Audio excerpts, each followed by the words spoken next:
Hi friends, काल माझ्यासोबत काय झालं हे मी तुम्हाला पुढे सांगते. काल की आपले काहीतरी झालेले ती गुड न्यूज आहे सर्वांसाठी.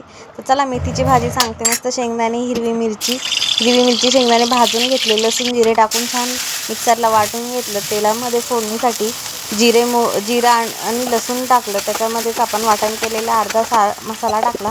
त्यावर मेथीची भाजी टाकली व पुन्हा उरलेलं वाटण होतं ते टाकलं. गरजेनुसार पाणी टाकलं आणि छानपैकी आपली भाजी उकळवून घेतली.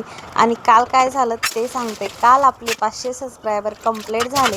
त्यानिमित्त मी थोडंसं स्वीट बनवलं होतं आणि ते स्वीट काय बनवलं होतं ते तुम्हाला या अगोदरच्या व्हिडिओमध्ये बघायला भेटेल. आणि स्वीट म्हणजे मी पूर्ण रेसिपी अपलोड केलेली नाही आहे. तुम्हाला पूर्ण रेसिपी पाहिजे असेल तर प्लीज लाईक आणि कमेंट्स करायला विसरू नका.